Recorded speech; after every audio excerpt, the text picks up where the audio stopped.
Welcome to Medieval India, Episode 20, East India Companies.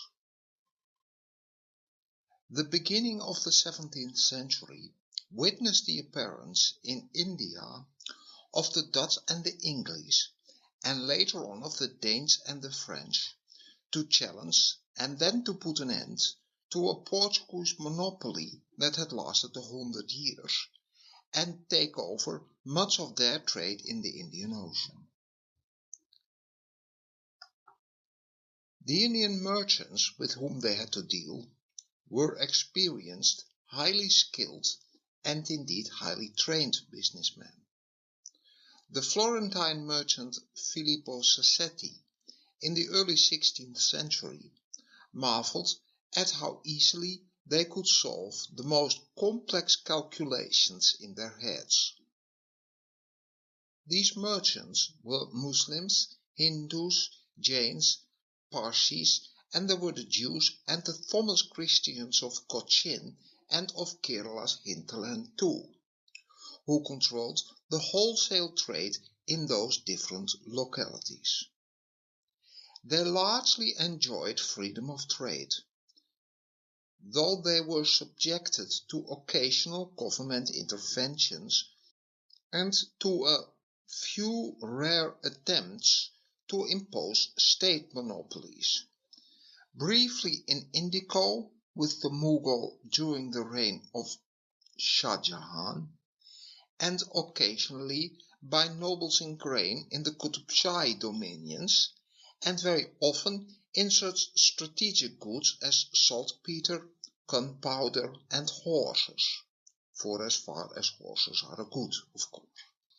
Throughout the country there were recognized market prices that depended on varying supply and demand, and there was a whole guild of scribes to keep the great merchant houses informed on market fluctuations throughout India and beyond that in Persia, Malacca or Yemen. There were rings and combines.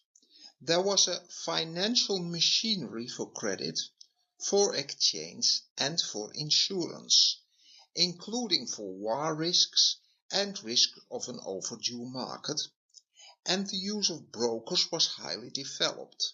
No merchant could do without them.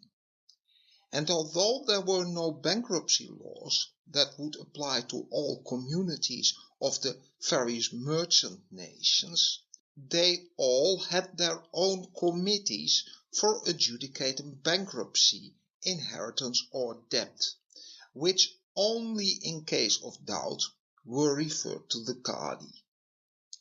In the Mughal Empire the standard coin was the silver rupee.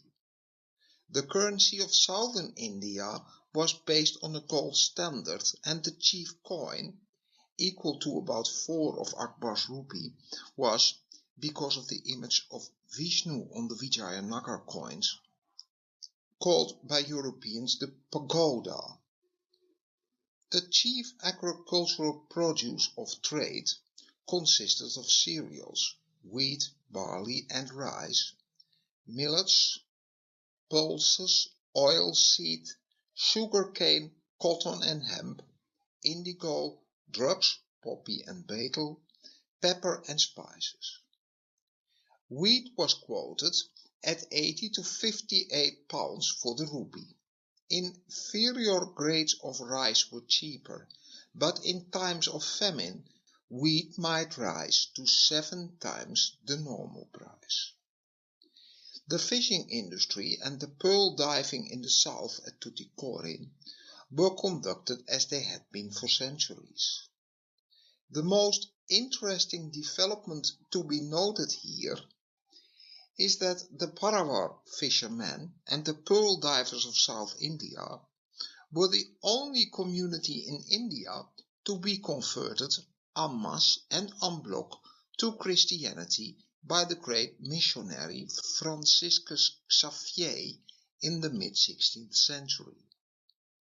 He is nowadays the patron saint of Goa, and already in the 17th century the Portuguese carried his relics round if they were in dire need of protection against one of their many enemies. In Akbar's time the production of gold in India was negligible, and silver had to be imported by the Europeans, and at times up to half of it was imported from Arabia and Persia too. Northern India mined some copper, but southern India entirely imported it. However, the home production was pushed out of the market by mass imports of cheaper copper from Japan by the Dutch East India Company from the 1640s onward. The whole of India as yet relied on its own resources for iron, which could only be worked where wood for smelting was available within reach of the ore.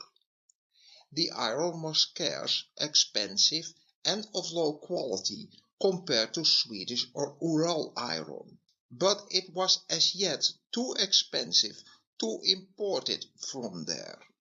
Coal was not mined. There were two important diamond fields in the Deccan. Salt, to all appearances the most important commodity of internal trade, was obtained from the Samba Lake, the Punjab mines and the water of the sea, sources of supply which have not much changed over the centuries. Cotton weaving was by far the most extensive industry in India, though most of the people, unlike the Vedic Indians of early days, who generally wore woolen garments, had nothing more than a simple cotton cloth above their loins and wore loincloth. In Bengal, jute to some extent took the place of cotton loincloth. Carpets were made in Agra and Lahore, but were mainly imported from Persia and overland from Uzbekistan. Silk weaving was already a major industry at the beginning of the 17th century. In the 16th century there was a steady demand in India for a limited range of foreign goods. Gold and silver, minted for coinage and much of it reworked as ornaments, headed the imports by far. Portuguese exports to India in the 16th century had at first mainly consisted of copper, but as silver came drifting in from the American mines in the mid-16th century, they came to consist practically exclusively of silver.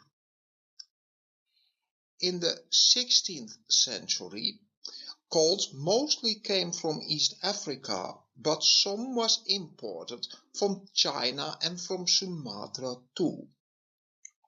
Horses were imported by the thousands overland via Kandahar, whence Uzbekistan was the only region featuring a net outflow of silver from India, and by the hundreds overseas, largely as remounts for the army.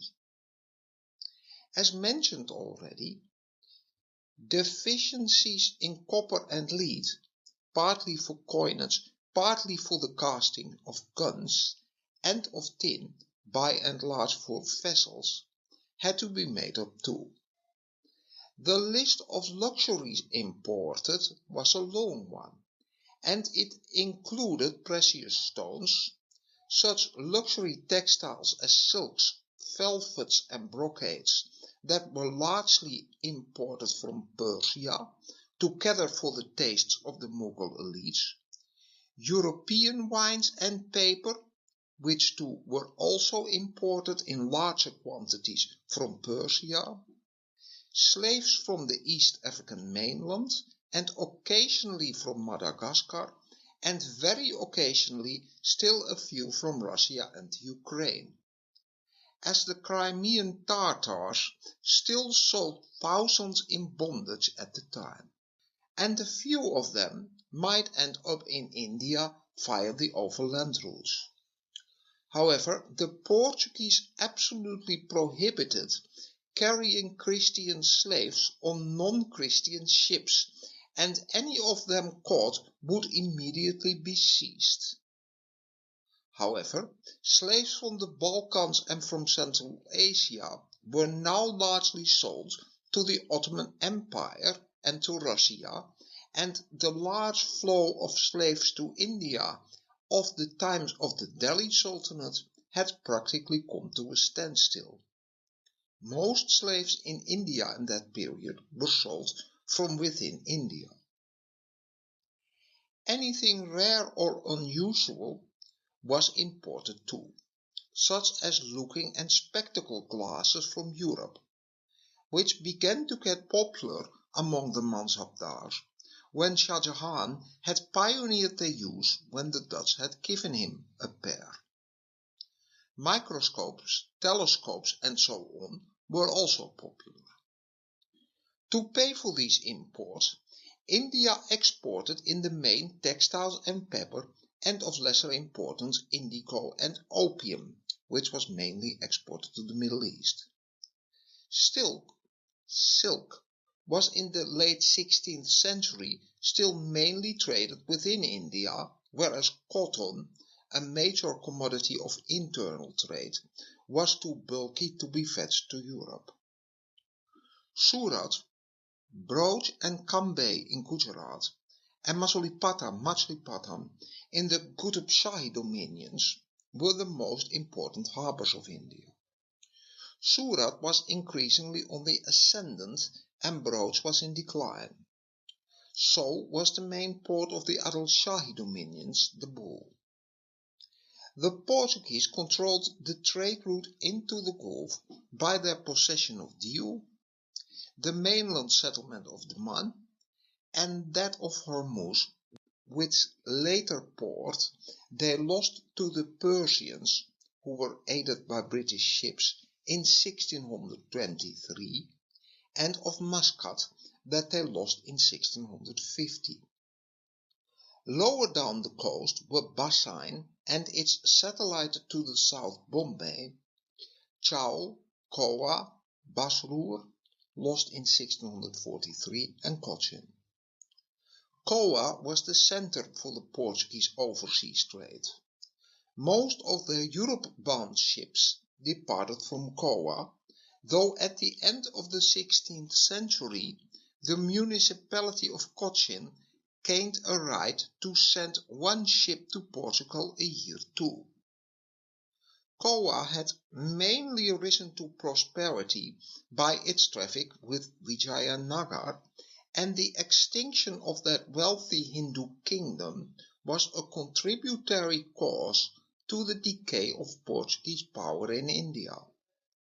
On the Coromandel Coast, Machilipatnam, the port of Golconda, traded with Boku and Malacca, and Shripur on the Meghna, the eastern capital of Bengal, until shortly after the death of Akbar, owed its importance to its position on a waterway which led to Agra.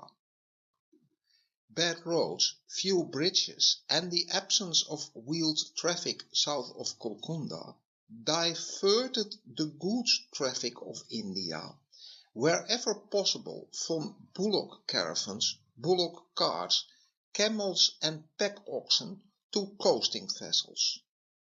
On the western coast, the constant danger of pirates made the use of the Portuguese convoys imperative. It added to costs, but was preferable to the exactions of extortionate local officials, Mughal, Adil Shahi or Portuguese, on land, and the activities, not unknown in Europe at the same time, of highway robbers on the road. From the time of the Maurya emperors onward, inland traffic dues had been a regular source of revenue in India. This greatly handicapped internal trade, and one of Jahangir's first orders was an attempt to put an end to the levy of road and river tolls within the empire. Foreign merchants living in India were not then, as they would be now, in any way under the laws of the country they stayed in. The settlement of foreigners in Asiatic countries was only allowed by conventions made with the sovereign power through local authorities, and the self-governing communities then enjoyed extraterritorial privileges on the resident governors of their own, an institution that since the early Middle Ages was known as the nation.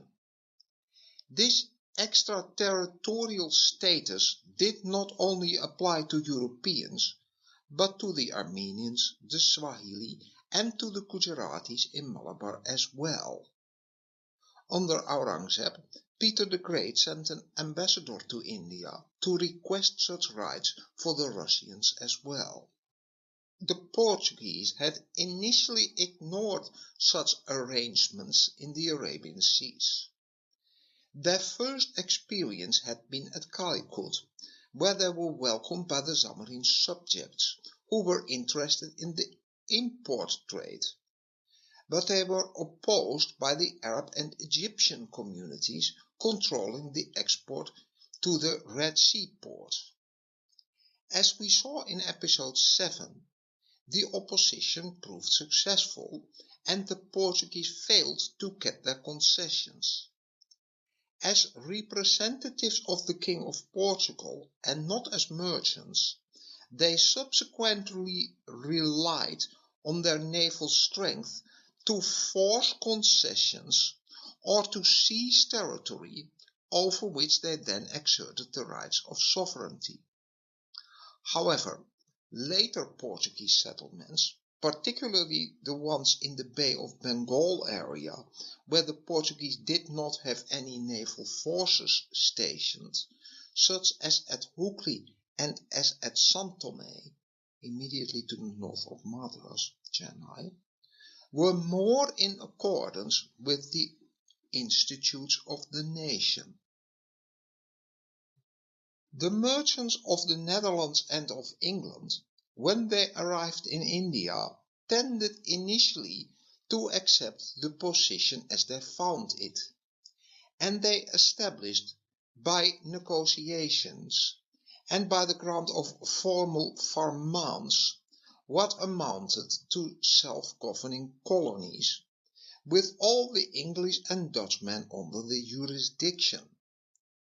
The original English and Dutch plans for trading with India and with the Far East had not contemplated any settlements abroad, but were merely intended as voyages to sell goods and return with Eastern merchandise.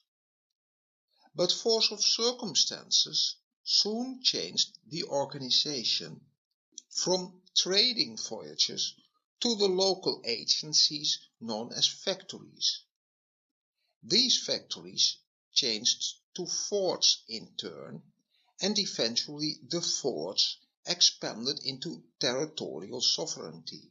That was the case for the Dutch in Java since the 1670s, and it would eventually apply to the British in India.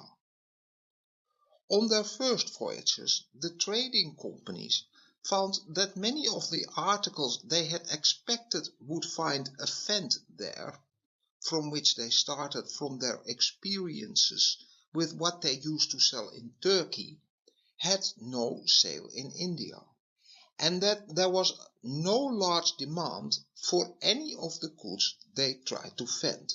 Thus the English came with their heavy woolens that they traditionally sold in Turkey and that were very much appropriate for the icy winters of Anatolia, but for obvious reasons. Woolens had not much of a market in the Indian climate. They were by lack of any conceivable other use used for covering horses and for the floor of tents. Cargoes were thus cut down to limited amounts of woolen cloth, lead, cutlery and fancy articles, and these sales were altogether insufficient to meet the costs of the merchandise they required from India. The problem, as it presented itself to the English and the other European merchants, was first to find the purchasing power for the indigo and the calico, which they wished to buy in Surat, and for the raw silk, which came at first from Persia, but that from the second half of the 17th century onward was mainly purchased in Bengal, as Bengali silk was cheaper, though of slightly inferior quality to Persian silk. The obvious solution would have been to pay in gold and silver, which India would have welcomed. While the Dutch did not have much objections against that, there was in England a strong prejudice against what Thomas Roe called bleeding the country to enrich Asia, and the export of coin was strictly limited by the government. An alternative was to borrow capital in India, but the rates of interest, about 18% in Surat in the early 17th century, were crippling to enterprise, and this expedient could only be used in emergencies. The eventual solution, adopted by both the English company and by the Dutch, was hence to employ part of the available capital exclusively for trade within Asia, and to send home the profits which were earned by trading within Asia in products for the metropolis. The difference between the two being that in the Dutch case this trade was wholly conducted by the central organization of the companies, whereas the English eventually permitted to its servants as well. Giving presents to gain the patronage of the authorities, the great Mughal or the Qutub Shah in particular, was the company's equivalent to the outlay of modern firms in advertisement, a commercial necessity.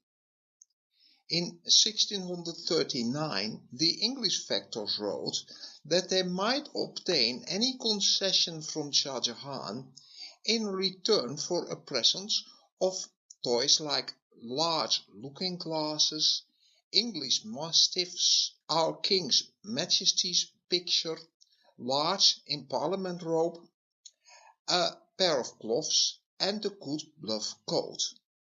The East India Company began at once to develop, with the rising demand for calico, a flourishing trade in Indian plain and printed piece goods, and to undersell the more expensive continental linen. England at that time made hardly any linen, while the Dutch were large linen manufacturers, and they delayed entering a trade which would have injured their home markets. But about 1676 calico printing works were established near London. The new industry objected strongly to the cut prices of Indian printed calicos, and joined the silk weavers and woolen manufacturers of the country in agitating that the growing use of fabrics from a foreign country threatened the ruin of home industries. Opposition to the imports from India grew stronger. Serious riots of the working people occurred in 1696 and 1697 and in 1700, and finally an act was passed by Parliament forbidding the wearing of Asiatic silks and printed and dyed calicos, though these could still be brought in for re-exportation.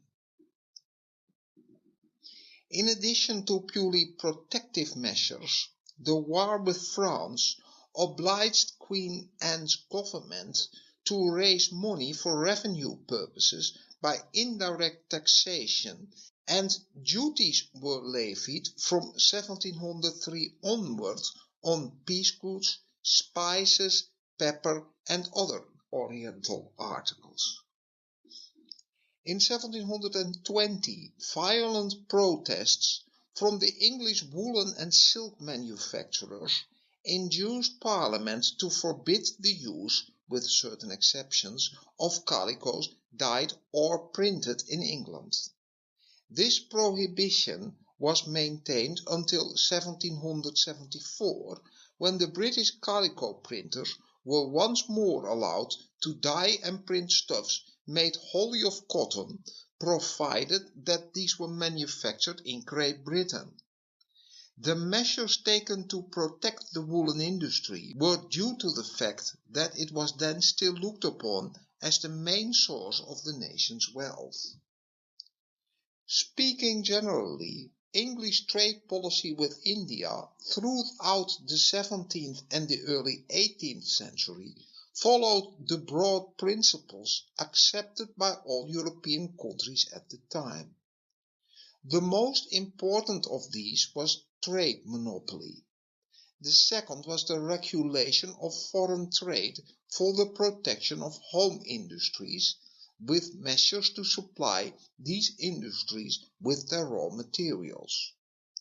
The third principle was that on balance each branch of foreign trade should bring into the country more wealth than it took out of it.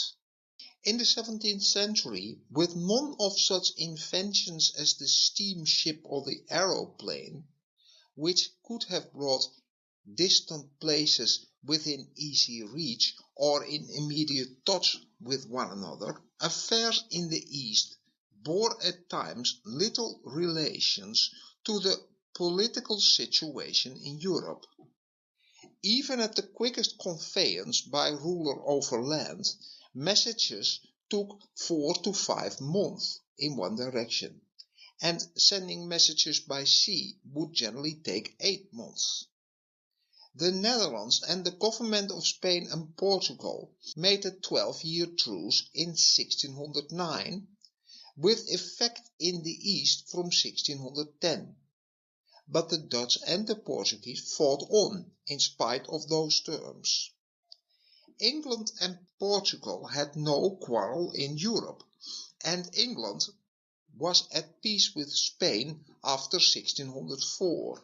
Yet a Portuguese squadron attacked Captain Thomas Best and his 2 ships off Goa in 1612, and 2 years later the King of Spain ordered the Portuguese viceroy to drive the English out of India, while in 1618 Dutch and English ships were fighting east of the Strait of Sunda, to the horror of their respective home governments when they heard of it.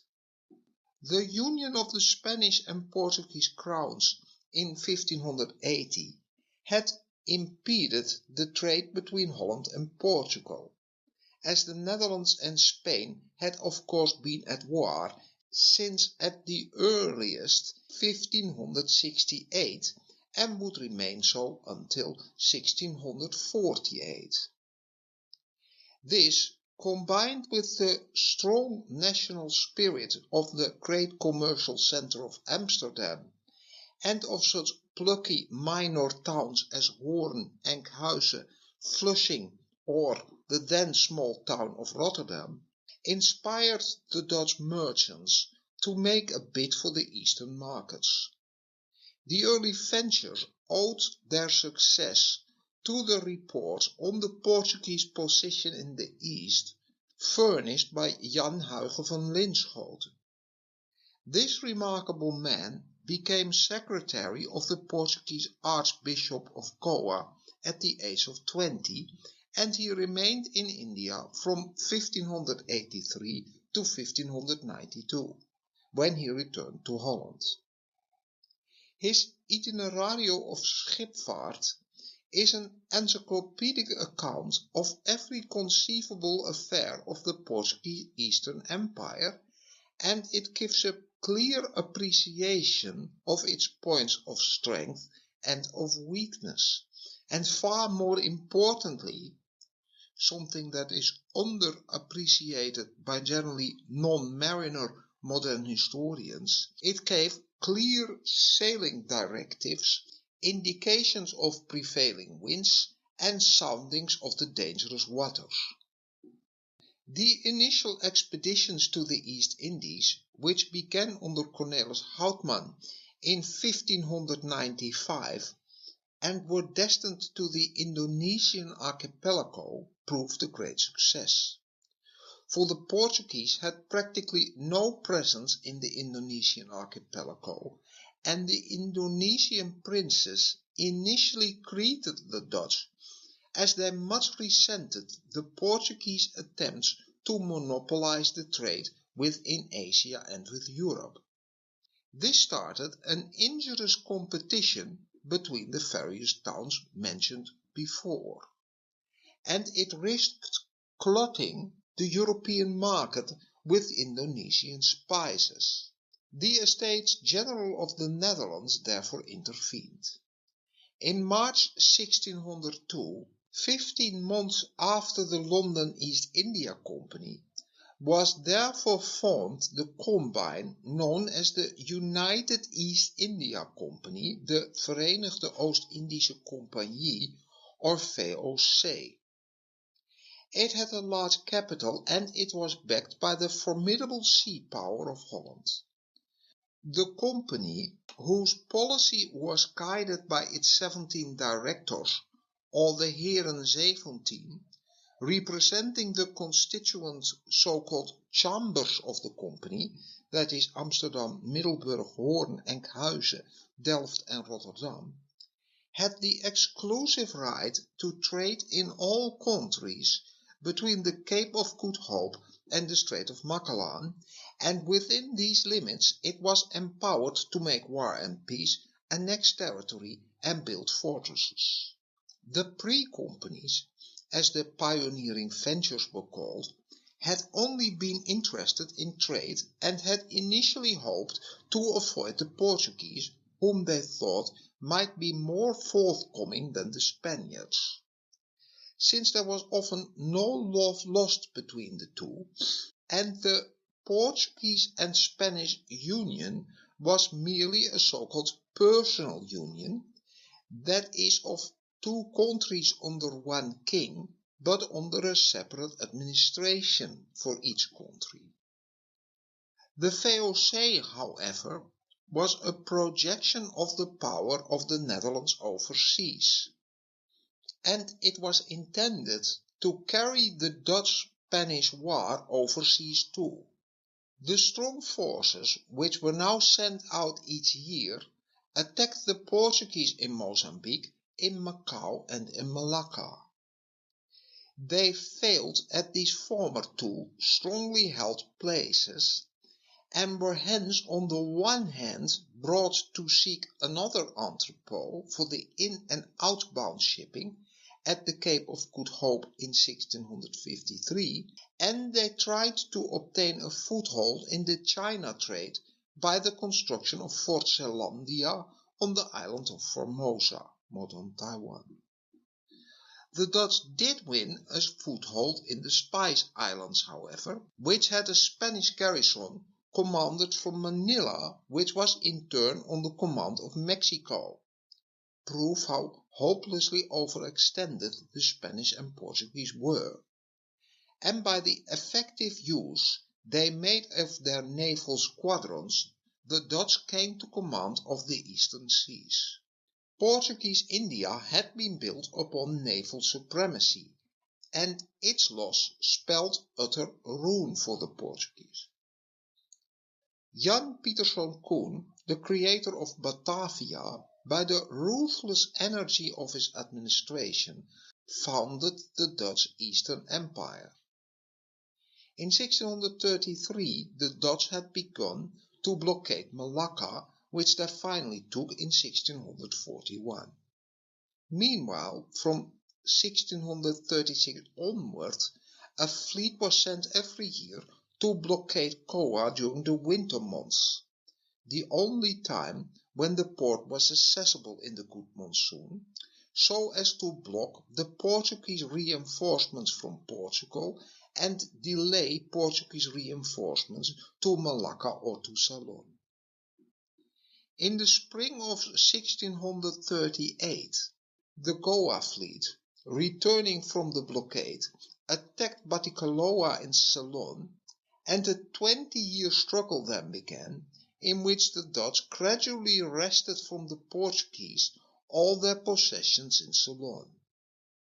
In 1654 they took the capital of Portuguese Ceylon, Colombo, and in 1657 a force under Admiral Ryclof van Goons took the stronghold of Manar, between Ceylon and the mainland that commanded the pearl banks and the great fortress of Naganipatnam or Nagapatnam on the mainland of India itself. A long time before they had made those conquests, the Dutch had acquired factories on the Coromandel Coast, in Gujarat and in Bengal.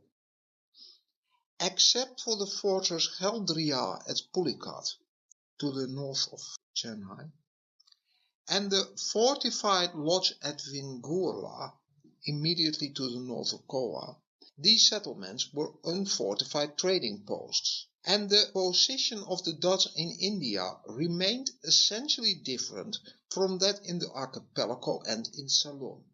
As the Heren 17 underlined in their general instructions on policy from 1654 to Batavia, in the Spice Islands, in Java and in Ceylon, the VOC was the sovereign power and could do as it pleased. In the southern Coromandel Coast and later on in Malabar, it enjoyed some extraterritorial rights which it had been granted by the Indian kings. But it was not allowed by either them or by the Heren 17 to transgress on these compacts beyond what was permitted in the compacts.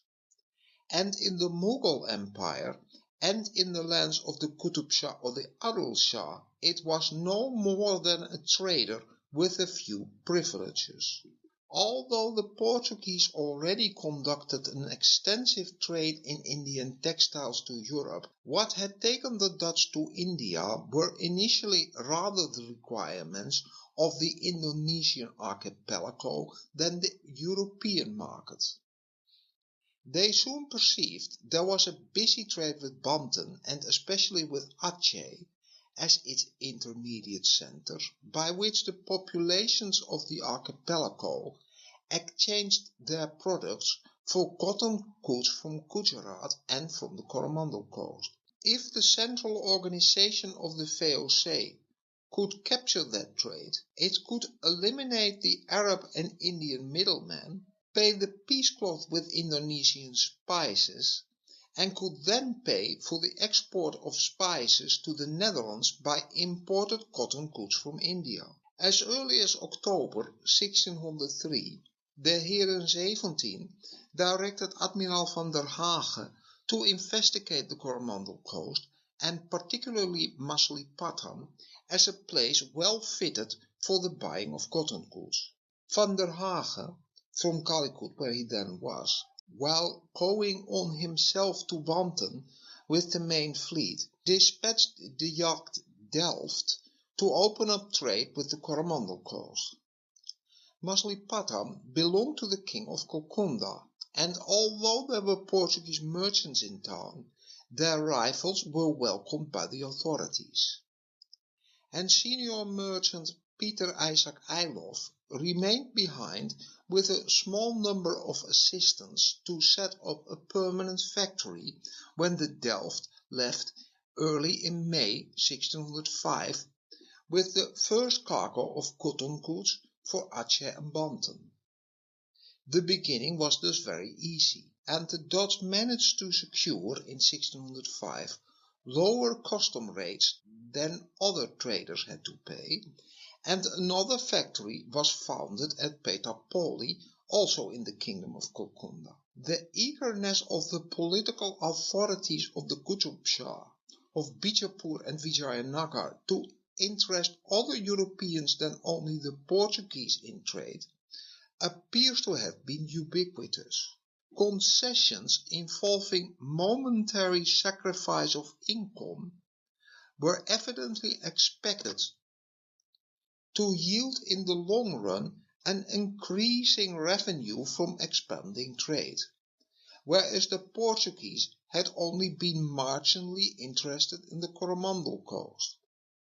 Only the local officials, often without any long-term interest in the region that they only temporarily governed as tax farmers, were eager to treat the companies as milk cows even at the risk of alienating them permanently. So the governors of Petapuli and Masulipatam levied crushing import and export duties in the most arbitrary fashion, and they interfered in the intercourse between the factors and the native weavers and dyers. The export trade in textiles was highly technical, and the servants of the Dutch company wanted to be free to instruct the Indian craftsmen on the varieties they had to make for the markets in Java and to actively supervise their work. A mission to the Calcutta court in 1606 secured Farmans fixing import and export duties at 4%, but the governors did not heed those royal writs. In 1608, hoping that the fear of their going away altogether would check their tormentors, the Dutch factors sent out some of their subordinates to found a new settlement at Devanapatam to the south. A treaty guaranteeing the same tolls as in Calcutta was obtained from the Nayak of Ginji, in whose province that port was situated.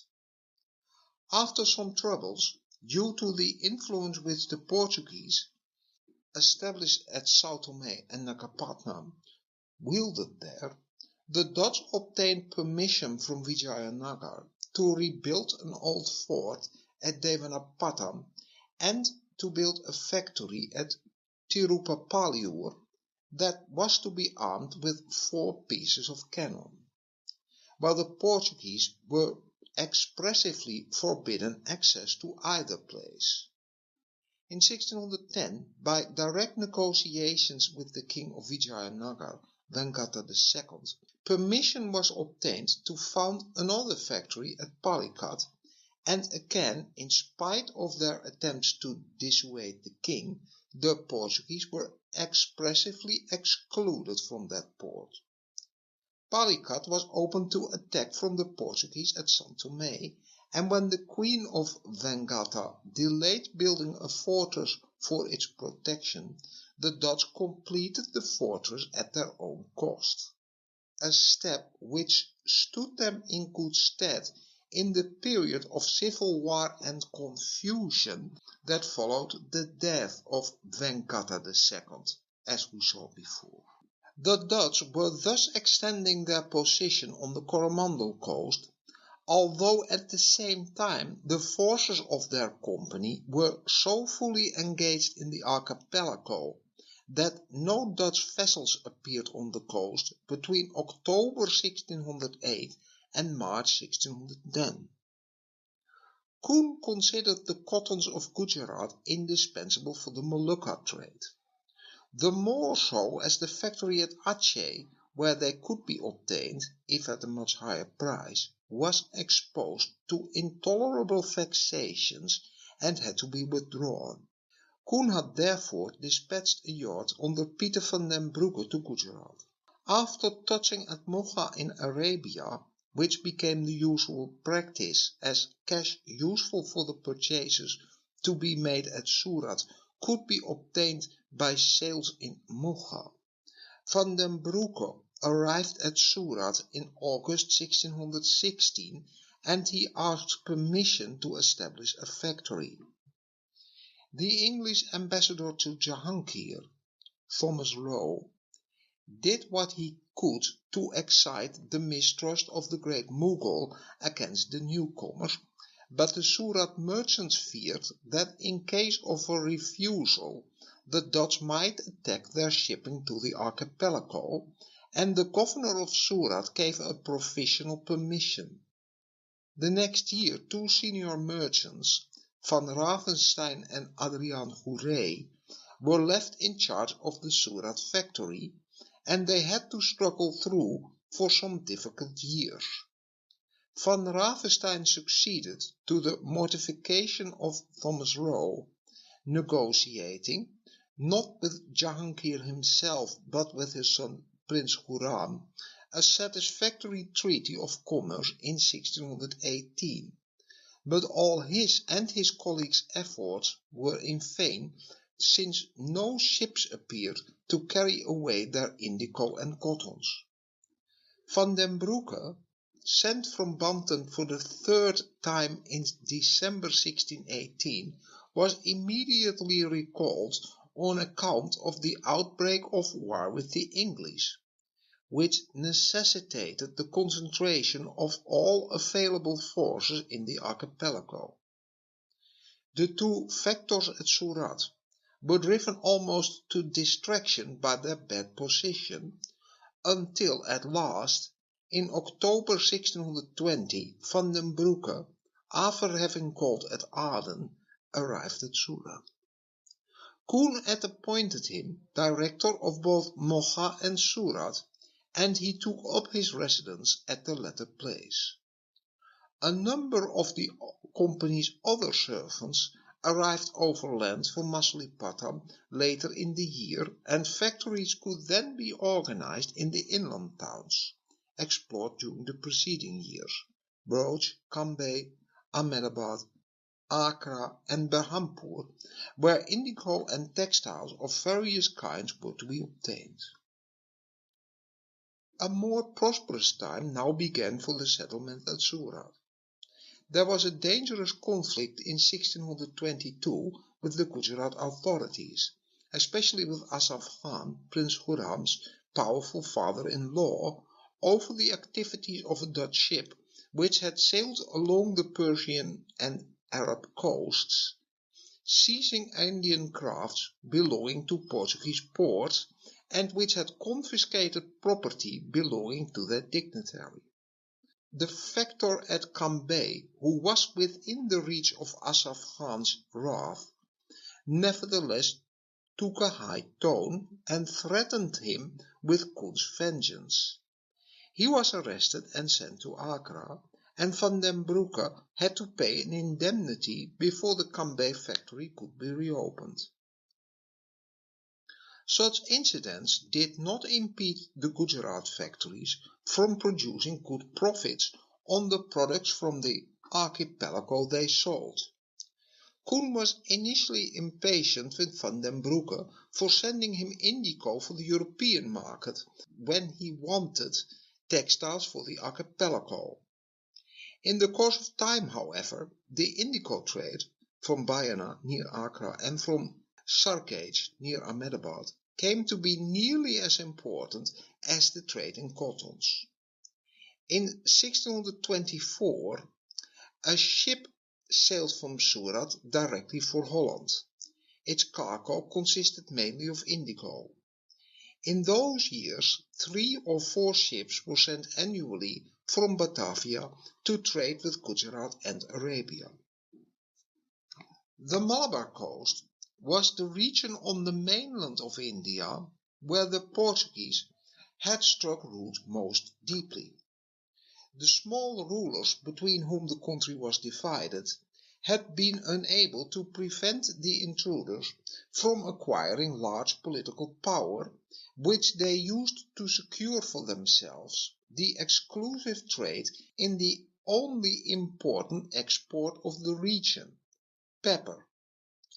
In a number of towns there were considerable settlements of Portuguese settlers, and Roman Catholicism had made many converts both amongst the Thomas Christians as amongst the untouchables, hoping to flee the in Kerala particularly rigid caste system, although the Catholic Church in practice strictly observed caste distinctions.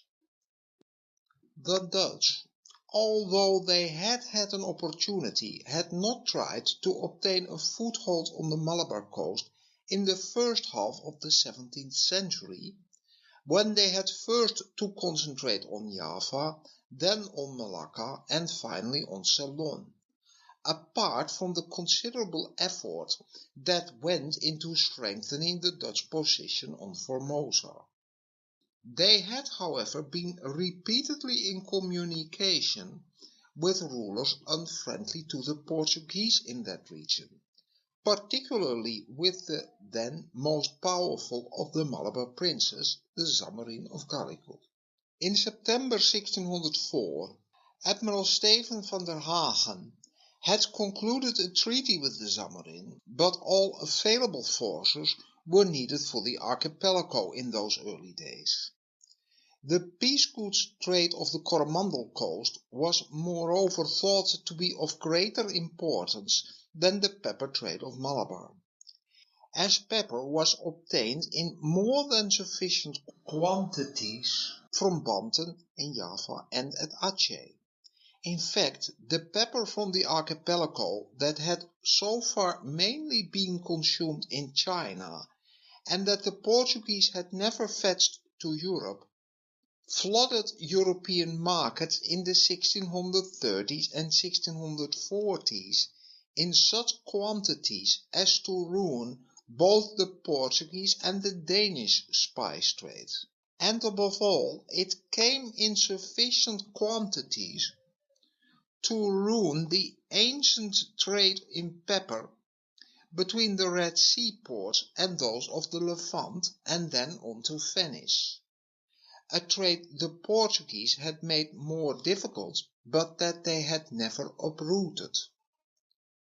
Indeed, by 1640 it became profitable for the Dutch to sell Indonesian pepper in Venice. So although other fleets stopped at Calicut and van der Hagen's treaty was renewed, and once in 1610 merchants were sent from Tirupalliur to conclude a new treaty of friendship and commerce with the Zamorin, all these arrangements remained dead letters. And in the days of Van Goens, the only Dutch port on the west coast of India was Vengoorla. Here, in 1637, the Dutch had obtained permission from Mustafa Khan, whom we met earlier as leading the Adil Shahi army against Vijayanagar, to build a fortified settlement which would serve as point d'appui for the blockading fleets of Goa and as a post of observation during the months when they were not there. The post at Vengoorla never became of any great commercial importance, beside exporting some cotton yarn to the Netherlands, and besides that in the 70s the Dutch there conducted a profitable trade in copper that they sold directly to Shivaji, and that was clearly used in casting guns. The Malabar coast proper was however controlled effectively by the Portuguese fortresses. The Portuguese had a powerful force there of 800 Portuguese soldiers and 1,300 mestizo troops, next to several thousand men of militia. For some time after, due to the conquest of Ceylon and the fighting with the English during the First Anglo-Dutch War of 1652 to 1654, the war with the Portuguese could not be pursued as energetically elsewhere. The VOC, exhausted by a military effort in which it had managed to defeat both the Portuguese and the English, tried to obtain assistance from the States General, the Sovereign of the Netherlands. But in 1661, although little assistance was forthcoming from the States General, it was decided to make a renewed effort to drive the Portuguese out of the Malabar coast. The States General were at last making up their minds to waive their claims to Brazil to obtain a peace with Portugal, and the company was anxious to complete this new conquest before peace came to upset its schemes. In October 1661, a Dutch fleet of 23 sails, large and small, appeared under the command of Van Goens of Ceylon. That town was taken after a fight with the Nayars of Kochi. A garrison was left behind and the fleet sailed northwards to Cancanur, which Van Gons needed to occupy before attacking the principal stronghold of the Portuguese at Cochin. Cancanur, which offered an unexpectedly vigorous resistance, was taken by assault on 15 January 1626, and the Dutch now made themselves masters of the island of Baipin, on which they built the fortress Nieuw Oranje to open the attack on Cochin. As we saw in episode 11, the kings of Cochin had for a long time relied on the support of the Portuguese against their hereditary enemies, the Zamorin's of Calicut, and so again the Nayars of the king of Cochin had to be driven off by the Dutch, and the queen of Cochin had to be made a prisoner before the Portuguese town of Cochin could be besieged. The difficulties of the marshy ground, however, were considerable. The army, weakened already by the garrisons left at Ceylon, Cancanur and Nieuw Oranje, was further weakened by illnesses. Van Gons finally decided to raise the siege, and in the dead of night 1,400 men were successfully embarked before the Portuguese even knew what was happening. The delay almost proved fatal for the conquest of Malabar. On 6 August 1661, the Treaty of Peace between Holland and Portugal had been signed. It laid down that hostilities were to cease in Europe 2 months after the signature, and elsewhere on publication, each side to retain what it then possessed. Had this treaty been ratified at once, the Dutch East India Company would have been deprived of its possessions on the Malabar coast. But Portugal's new ally, Charles II of England, was unwilling to share with the Dutch in the remaining Portuguese possessions trading facilities which had hitherto been reserved to the English, and the Portuguese government was too dependent on English help to seek an alteration of the terms. The Dutch East India Company possessed influence enough in the States General to take advantage of these new negotiations. And so it was not until 14 December 1662 that instruments of ratification were exchanged at The Hague, and only several months later was the treaty proclaimed in Holland in April, and in Portugal not before May 1663. Meanwhile, in September 1662, a large fleet had sailed from Batavia to attack Cochin anew. In November the siege was renewed.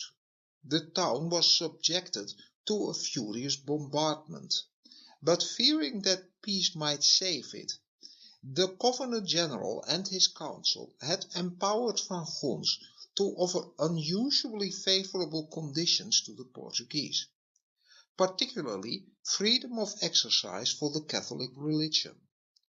Only after repeated assaults had carried the Dutch into parts of the town were these conditions accepted in January 1663, and Van Gons made his triumphal entry into Cochin.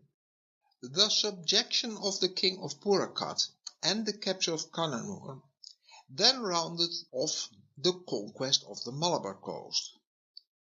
In vain the Portuguese protested in Europe that Cochin and Cancanur, having been taken after the signature of the peace, ought to be restored. After protracted negotiations, a settlement was arrived at in July 1669.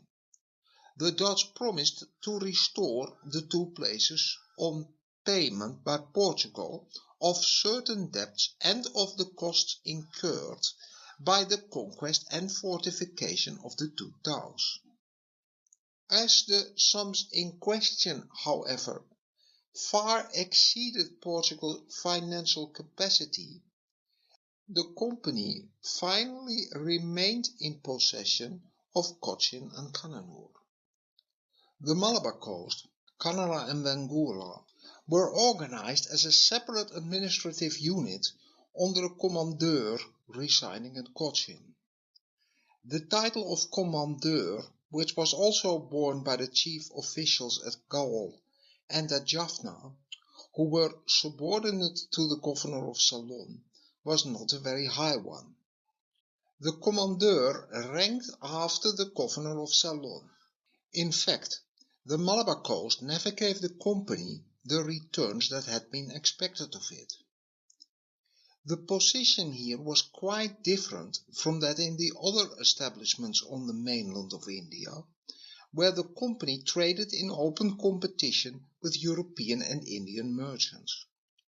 What had tempted the VOC to conquer the Malabar Coast was the prospect of a monopoly in the pepper trade, and only a monopoly based on exclusive contracts at low prices with the various rulers could have compensated for the high costs of fortresses and garrisons. The first task of the commandeurs, therefore, was to make the pepper monopoly a reality, but this task proved to be utterly beyond their capability. English-Portuguese Gujarati competition, and above all the trade overland of Tamil and Thomas Christian traders, enabled the rulers in Kerala to avoid dealing only with the Dutch. It was impossible to prevent smuggling by way of Calicut and over the mountains. In the 17th century, the company thus consistently booked heavy deficits on Kerala. The Samorin had preserved his independence, and relations with him became increasingly strained, as he allowed Danes, English and Portuguese free access to his ports, and the Dutch could not block the internal waterways to his dominions, which meant that much of the trade in Malabar was diverted towards the Zamorin. The English company had built up their connections through friendly negotiations with the Mughal emperors and the Portuguese. The Dutch by the consistent use of their sea power in capturing the ships and fortified places of their Portuguese rivals. In the rivalry between the Dutch and English, the East India Company's factories were secure within the Mughal dominion. But when England and the Netherlands were at war, the Dutch took a heavy toll of English shipping in the East. The VOC stood at the height of its prosperity from the middle to the end of the 17th century, when the Netherlands had virtual command over the eastern seas, and the prospects of the East India Company were low. But the heavy cost of their naval and military establishments was an ever-increasing drain on Dutch commercial profits. In spite of the great prosperity of trade in Surat, Bengal and Coromandel, expenditures gradually grew more rapidly than incomes. Speculation was rife, as was private trade, as trade within Asia, as said, was only permitted to the company. The Heren 17 tried vainly to stem this, but by the 80s the trade of the VOC within Asia was consistently undercut by the trade of its own servants, and the company was increasingly forced to rely on exports to the Netherlands instead, although it led in the all-important trade in Indian textiles to Europe, which boomed in the second half of the 17th century. While the English made of Surat, where they were dependent on friendly relations with the Mughal, the center of their Indian system, and obtained a footing in Goa itself by an amiable arrangement with the Portuguese in 1635, and this clearly allowed them to dodge the Dutch blockade and conduct much of Portuguese trade under the English flag. The Dutch broke down the Portuguese monopoly by the open and persistent use of force, by the capturing of their ships, and by supplanting them as rulers of one stronghold after another. Even in their relations with the Mughals, they sometimes brought their naval superiority into play, as they did in 1649 when they blockaded Surat to force Mughal ships to accept Dutch passports for sailing to Malacca. So conscious were they of their naval supremacy that in 1652 the outbreak of war with England was welcomed at Batavia as likely to turn to the company's advantage.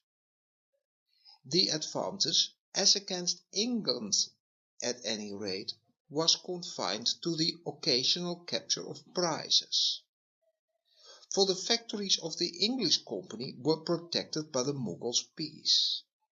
In the Third Anglo-Dutch War, from 1672 to 1674, communications between Surat and the new English settlement of Bombay were constantly threatened, and 3 homebound English ships were captured in the Bay of Bengal. France was England's ally in that war, and in 1671 Louis XIV had dispatched to India a fleet of 12 sail under the command of Admiral de la Haye. Even before war had been declared in Europe, the French occupied some abandoned forts in the Bay of Trincomalee. Van Gons, who was then governor of Ceylon, without losing time, collected such ships as were available and immediately attacked the intruders.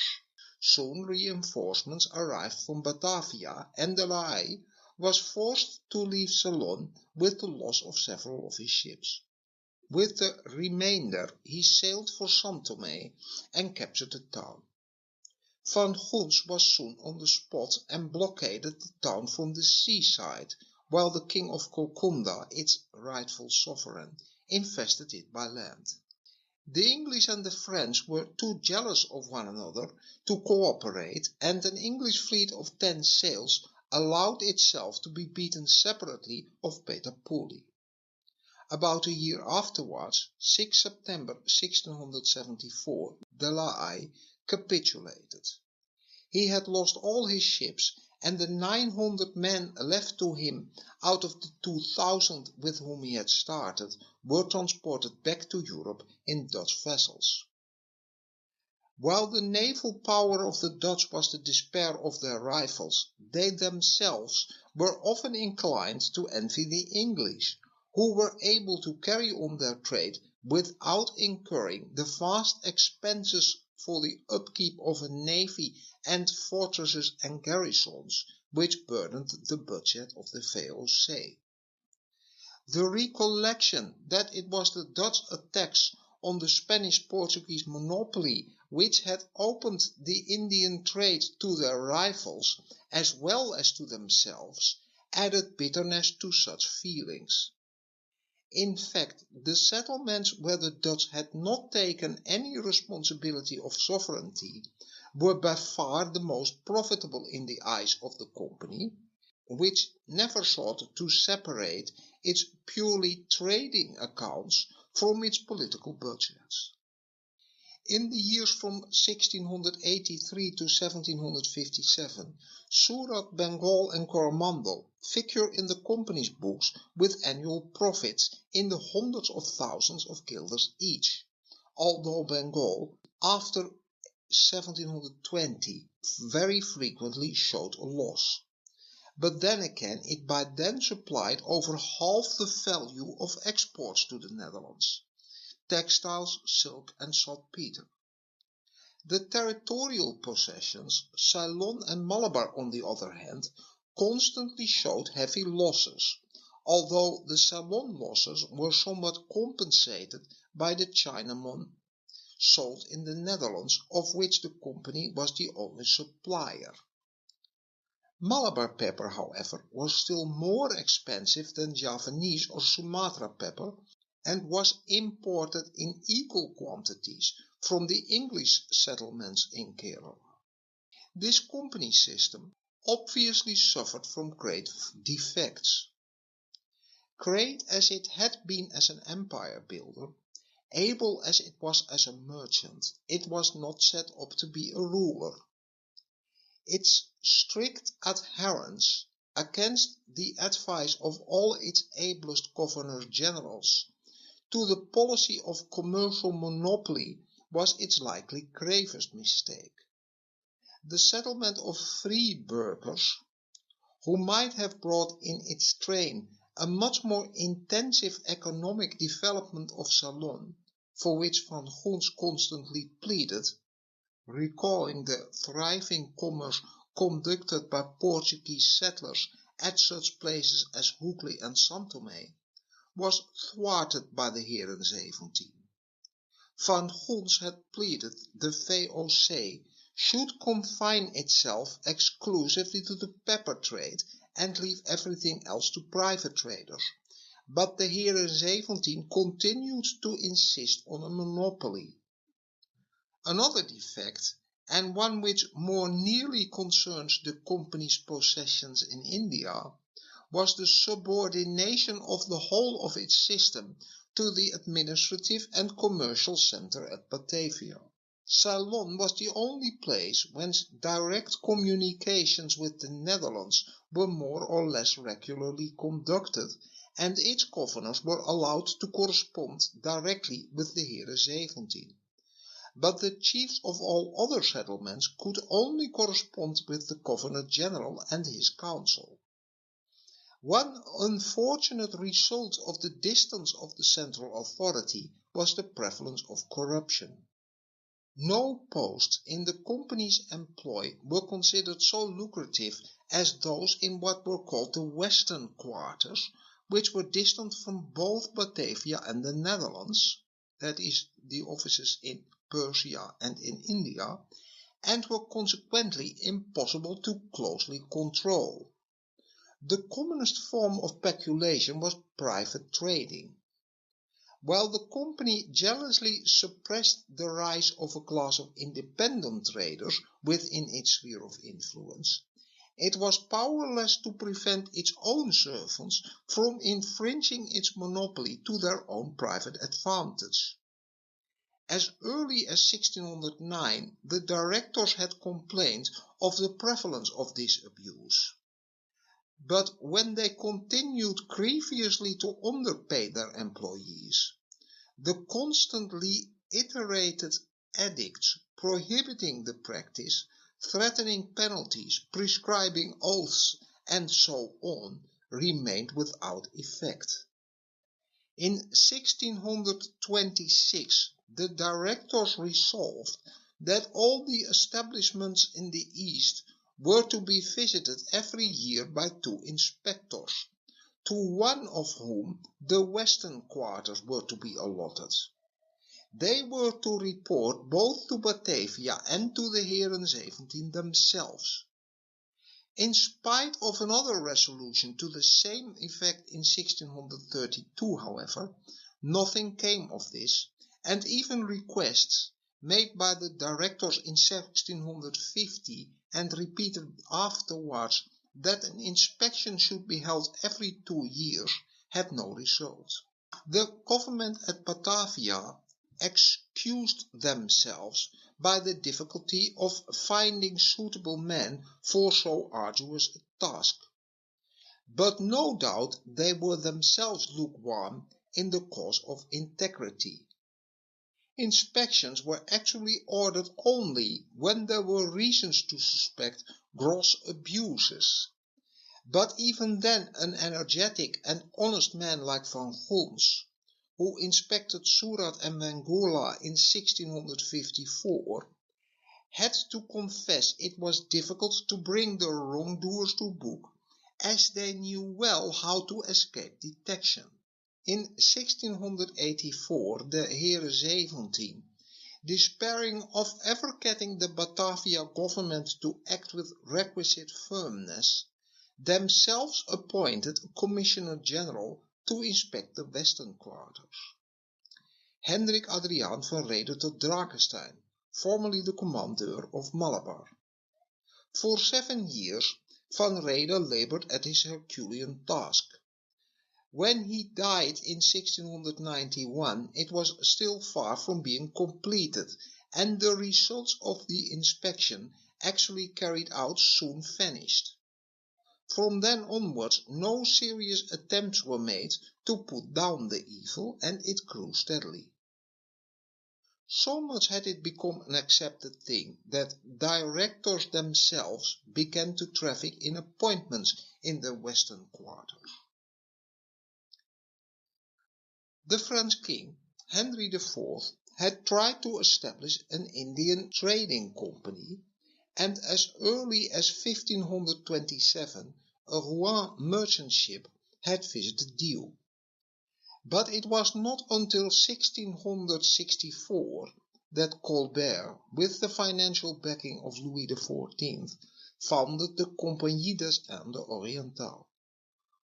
The company was given the trading monopoly from the Cape of Good Hope to the South Seas and a perpetual grant of Madagascar, but the French people did not support the venture with any enthusiasm. An energetic advance agent secured a factory concession at Surat before the English fleet arrived there in 1668. And in 1673 the ruler of Bijapur gave the company the site upon which Pondicherry now stands. In 1690 Deslandes founded the settlement of Chandranagore in Bengal. Pondicherry was however taken by the Dutch in 1693, but the place was restored after the Treaty of Rijswijk 4 years later. The creator of Pondicherry, François Martin, till the day of his death at the end of 1706, made tremendous efforts to develop French trade and strengthen the position of the settlements. But the outbreak of war in Europe in 1701 meant that further commercial disaster for the company ensued, whose ships were driven off the sea by the Dutch. Hostility to Spain had made the venture popular, but the English East India Company came into existence because the Dutch merchants, controlling the European market, raised the price of pepper to an exorbitant figure.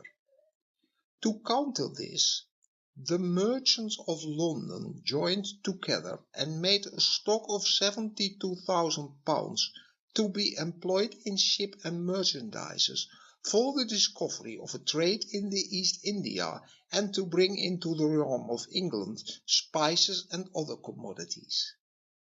This was the first step on the road to the Indian Empire. On the 31st of December 1600, Queen Elizabeth had granted the original charter conferring on the company a 15 years monopoly of English commerce from the Cape of Good Hope to the Strait of Magellan. James I, 9 years later, had made the period indefinite, though subject to revocation at a 3 years' notice.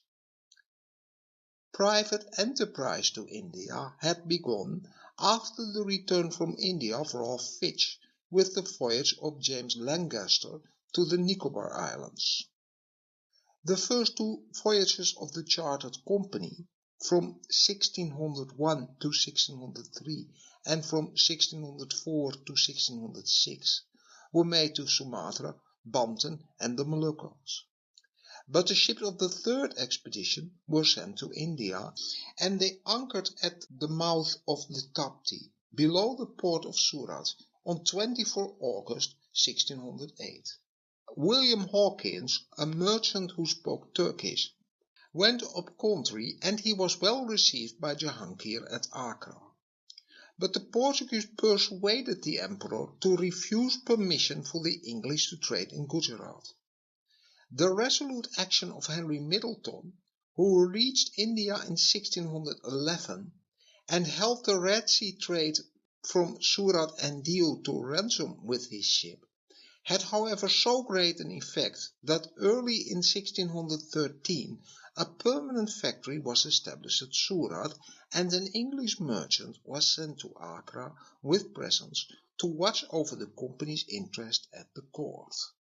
In March 1615 the first East Indiaman sailed back to England with a cargo of indigo and cotton goods, and English trade with India had now begun.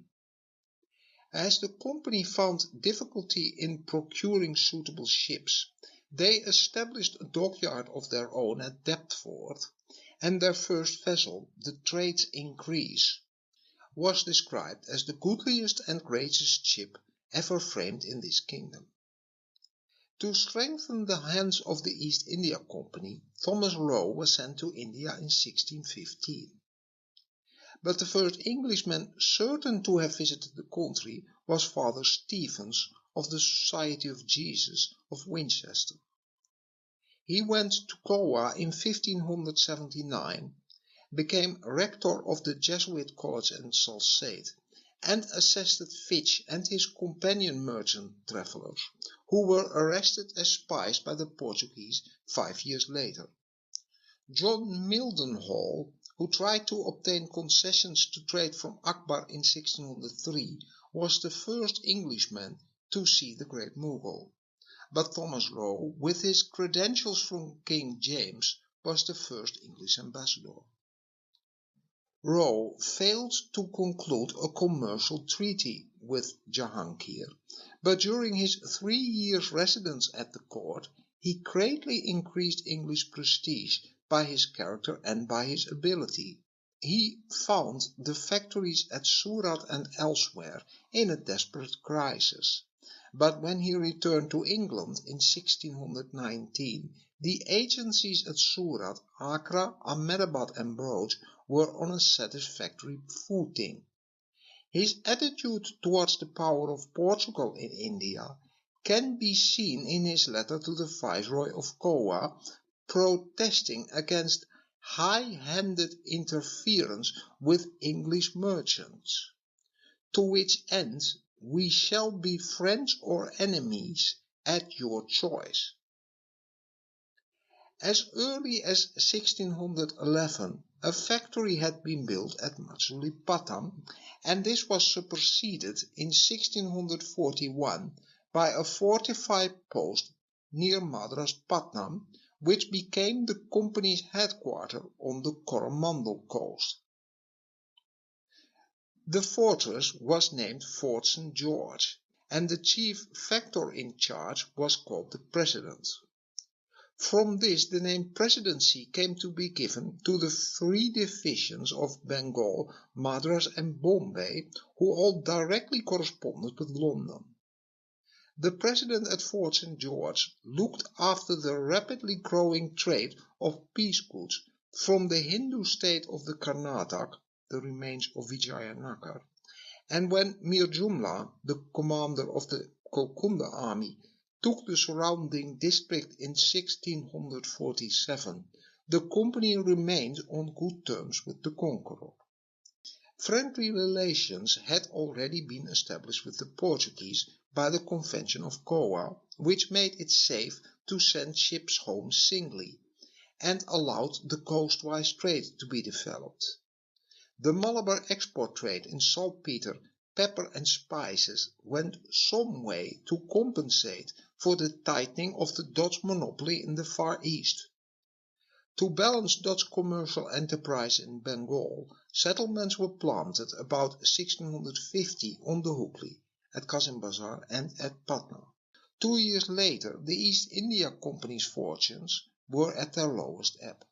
Profits had from the beginning been steadily drained by the extensive and demoralizing private trading both in the country and by the company's servants to augment their low salaries, a form of illicit compensation which would go on until 1787. But a more serious matter was the violation of the company's trade monopoly by the Corteen Association of 1637, which built factories on the Malabar coast, and after the demise of that short-lived venture by the flotation of Lord Fairfax's company in 1649. For with civil war in England, the protection of the Royal Charter was gone. The situation in India became critical when war broke out between England and Holland, for the Dutch fleet commanded the eastern seas. The company had to abandon Banten, the factories in Bengal were shut down, and the settlement on the Coromandel Coast were reduced to Fort St. George and Masulipatam. The company's uncertain status, added to the trade depression in England, made it impossible to raise fresh capital by the customary terminable loans, and commercial activities had to be further restricted by withdrawing from Accra and other inland stations. At the same time, the company's position was aggravated by the arrival of numerous private merchant ships from England, which caused ruinous competition. The prospects appeared so hopeless that in February 1657 the East India Company announced its intention to dispose of all its rights and withdraw from trade. Oliver Cromwell, who had briefly been considering the idea of the regulated system of independent trade that was followed in the Levant, quickly made his decision, however, and he gave the company in October a new charter on the lines of those of Elizabeth and James I. This endorsement of the company's rights by the government made it easy to raise the money required, this time in permanent stock. Nearly 700,000 sterling were subscribed, although only half were ever called up. King Charles II granted a fresh charter in 1661, by which the company was empowered to seize and deport interlopers, to wage war and to make peace with non-European princes, and appoint governors who, with their councils, were to exercise civil and criminal jurisdiction over their settlements. Madras had ceased to be a presidency when the staff was reduced during the crisis, and the agent at Fort St. George was accordingly appointed governor in 1666 over the factories which reappeared along the Coromandel Coast. On 27 March 1668, Bombay, as part of the dowry of Catharina of Braganza, was transferred by King Charles to the company, and the Surat president was made governor of Bombay Island. For nearly 20 years, Surat remained the commercial center and the seat of the presidency. But its position was insecure, and Shivaji sacked Surat in 1664 and again 6 years later. Gerald Anquier, who had become governor in 1669, saw the possibilities of Bombay, and by his measures set her on the road to prosperity.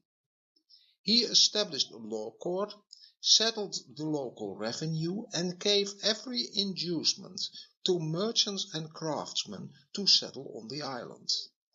A suitable currency was introduced.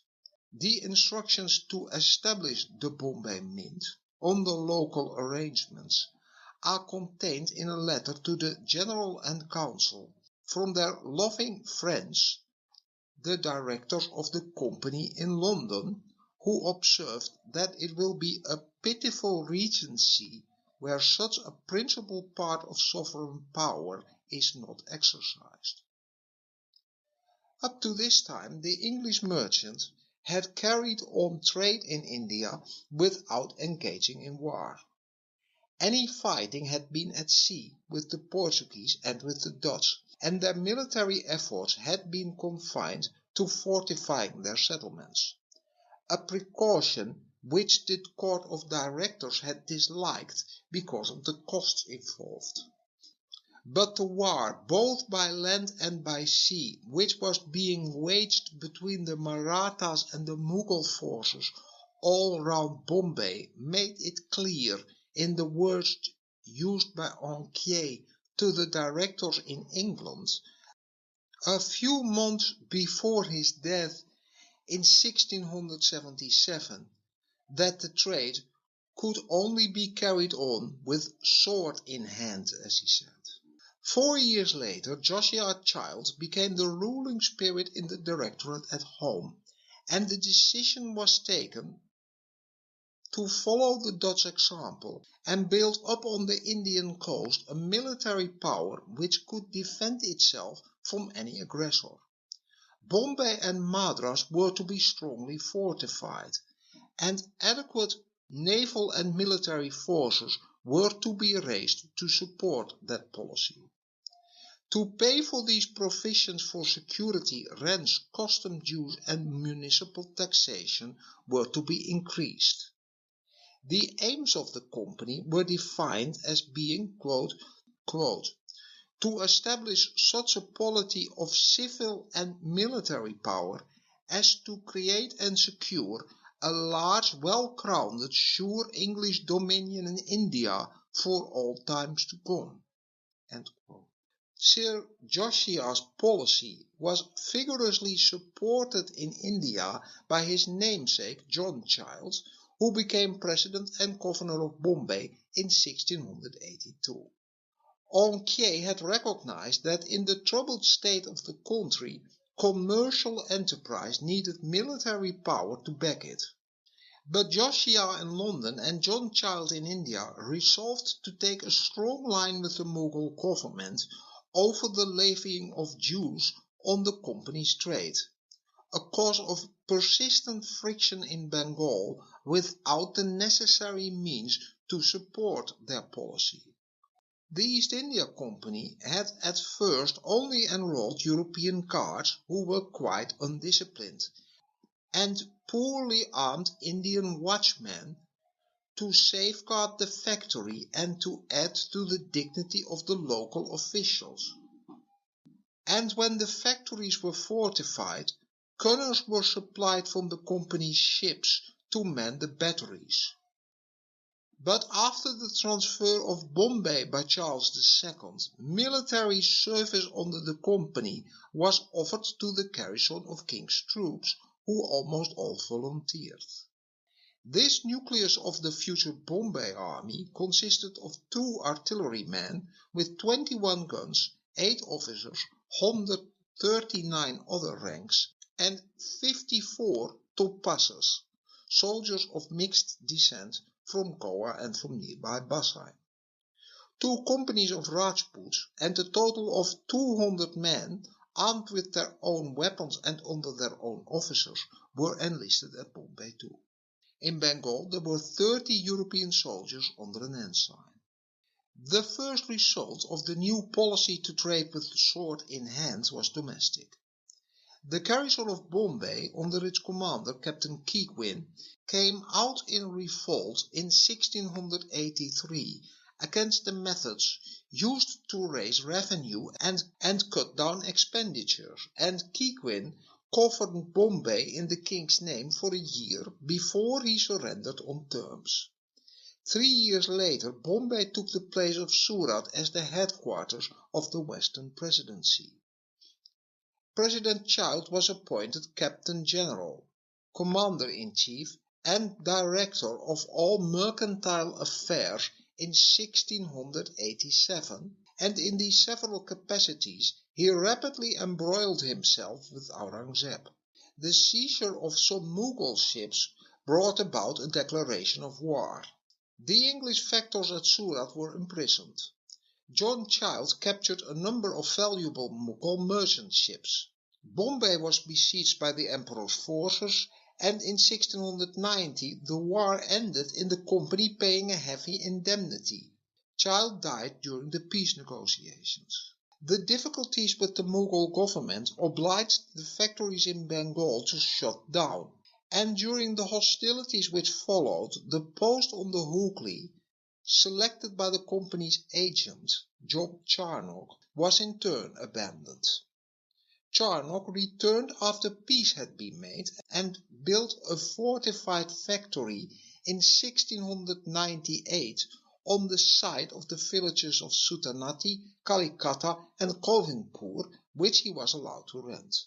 The factory was named after William of Orange, and it became, in 1700, the headquarters of Charles Eyre, the first president and governor of Fort William in Bengal.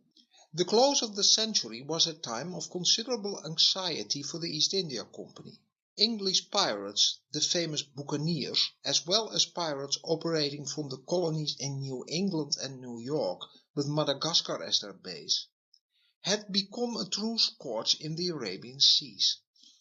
And when they captured two richly loaded vessels with gifts for Mecca on board, this caused complications with the Mughal government, which, and with solid reasons, accused the company of conniving with pirates.